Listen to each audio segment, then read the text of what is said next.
ഹരേ കൃഷ്ണ, എല്ലാവർക്കും ലിപിദാസ് മീഡിയയിലേക്ക് സ്വാഗതം. ഇന്നത്തെ ടോപ്പിക്, ആവശ്യത്തിലേറെ സൂര്യപ്രകാശം ഉണ്ടായിട്ടും എന്തുകൊണ്ടാണ് ഇന്ത്യക്കാരിൽ വൈറ്റമിൻ ഡി കുറയുന്നത്?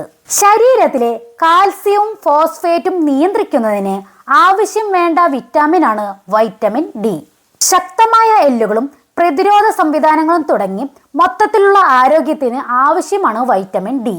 പ്രധാനമായും രാവിലെയും വൈകുന്നേരവുമുള്ള ഇളം വെയിൽ കൊണ്ടാൽ ശരീരത്തിന് ആവശ്യമായ വൈറ്റമിൻ ഡി ലഭിക്കും.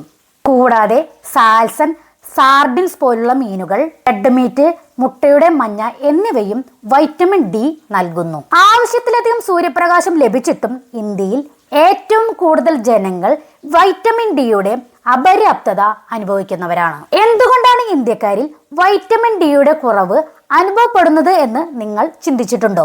ശരീരത്തിൽ വൈറ്റമിൻ ഡി ലഭിക്കാത്തതിന് നിരവധി കാരണങ്ങളുണ്ട്. ജീവിതശൈലിയും കാലാവസ്ഥയുമായി ബന്ധപ്പെട്ടിട്ടുള്ള കാരണങ്ങളും നമ്മുടെ ശീലങ്ങളുമെല്ലാം ഇതിനുള്ള ഘടകങ്ങളാണ്.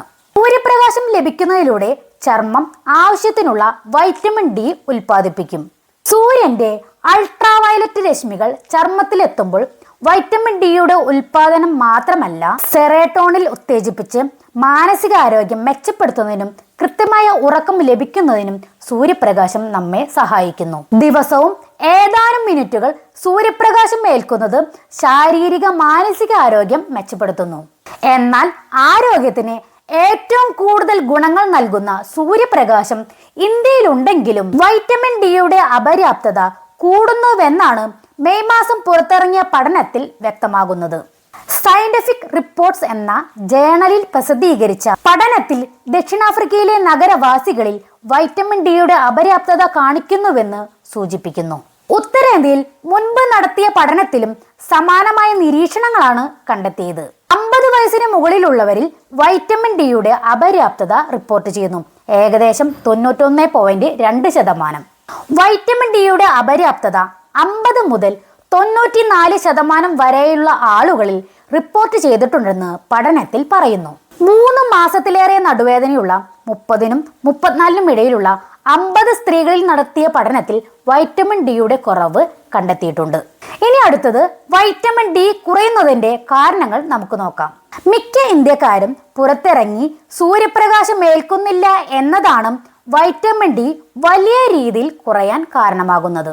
നഗരവൽക്കരണവും ഇൻഡോർ ജീവിത രീതിയും ഇതിന് കാരണമാകുന്നു. മാത്രമല്ല, സ്കൂൾ, ഓഫീസ് തുടങ്ങി പകൽ സമയം കൂടുതൽ സമയം സ്ഥാപനങ്ങൾക്കുള്ളിലാണ് മിക്കവരും ചെലവഴിക്കുന്നത്. ഇരുണ്ട നിറമുള്ള ആളുകൾക്ക് വൈറ്റമിൻ ഡി ഉൽപാദനം കുറവായിരിക്കും. വൈറ്റമിൻ ഡി അടങ്ങിയ ഭക്ഷണങ്ങൾ പൊതുവെ ഇന്ത്യൻ ഭക്ഷണക്രമത്തിൽ ഉൾപ്പെടാറില്ല. കൊഴുപ്പുള്ള മത്സ്യം, മുട്ടയുടെ മഞ്ഞ തുടങ്ങിയവ വൈറ്റമിൻ ഡിയുടെ കലവറയാണെങ്കിലും വളരെ കുറഞ്ഞ അളവിൽ മാത്രമേ ഇന്ത്യക്കാർ ഈ ഭക്ഷണം കഴിക്കാറുള്ളൂ. ഇന്ത്യൻ നഗരങ്ങളിലെ വായു മലിനീകരണം സൂര്യപ്രകാശത്തെയും അൾട്രാവയലറ്റ് രശ്മികൾ ഭൂമിയിൽ പതിക്കുന്നതിനെയും തടയുന്നു. ഇനി അടുത്തത്, വൈറ്റമിൻ ഡി വർദ്ധിക്കാൻ എന്തൊക്കെ ചെയ്യാം? വൈറ്റമിൻ ഡി ലഭിക്കുന്നതിന് വേണ്ടി ഏതെങ്കിലും സമയത്ത് സൂര്യപ്രകാശം ഏൽക്കുന്നതും അപകടം ചെയ്യും. പ്രത്യേകിച്ച് രാവിലെ 10 മണി മുതൽ വൈകിട്ട് 3 മണി വരെയുള്ള സമയങ്ങളിൽ വെയിലേൽക്കുന്നത് നല്ലതല്ല. നമ്മുടെ ചർമ്മത്തിന്റെ പ്രത്യേകതയും സ്ഥലവും പരിഗണിച്ച് ആഴ്ചയിൽ പല തവണകളായി 10 മുതൽ 30 മിനിറ്റ് വരെ സൂര്യപ്രകാശം ഏൽക്കുന്നുണ്ട് എന്ന് ഉറപ്പുവരുത്തേണ്ടതാണ്.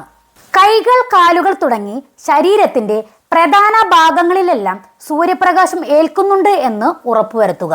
ഈ സമയത്ത് സൺസ്ക്രീൻ ഉപയോഗിക്കാതെ നോക്കണം. പുറത്തിറങ്ങുന്ന സമയത്ത് നേരിയ വസ്ത്രങ്ങൾ ധരിക്കാൻ ശ്രദ്ധിക്കുക. ഫോർട്ടിഫൈഡ് പാൽ, ധാന്യങ്ങൾ, മുട്ടയുടെ മഞ്ഞ, ഫാറ്റി മീനുകൾ, കൂണുകൾ തുടങ്ങിയവ ഭക്ഷണത്തിൽ ഉൾപ്പെടുത്താൻ ശ്രമിക്കുക. സസ്യാഹാരികൾ, സമാനമായ ഗുണങ്ങളുള്ള പച്ചക്കറികൾ കഴിക്കാൻ ശ്രമിക്കുക. സൂര്യപ്രകാശം ഏൽക്കുന്നതിനും വൈറ്റമിൻ ഡി ഉള്ള ഭക്ഷണം കഴിക്കാത്തതുമായ സാഹചര്യമാണെങ്കിൽ ഡോക്ടറുടെ നിർദ്ദേശപ്രകാരം വൈറ്റമിൻ ഡി ഗുളികകൾ കഴിക്കുക. ശരീരത്തിലെ വൈറ്റമിൻ ഡിയുടെ അളവ് ഇടയ്ക്കിടെ പരിശോധിക്കുകയും വേണം. അപ്പോൾ ഇന്നത്തെ ഈ വൈറ്റമിൻ ഡിനെ കുറിച്ചിട്ടുള്ള വീഡിയോ നിങ്ങൾക്ക് എല്ലാവർക്കും ഇഷ്ടമായി എന്ന് വിചാരിക്കുന്നു. ഇഷ്ടമായെങ്കിൽ ലൈക്കും കമൻറ്റും സബ്സ്ക്രൈബൊക്കെ ചെയ്യണേ. അപ്പോൾ ഇന്നത്തെ ഈ ടോപ്പിക്കോട് അവസാനിപ്പിക്കുകയാണ്. അടുത്ത ടോപ്പിക്കുമായി വരുന്നവരേക്കും ബായ്.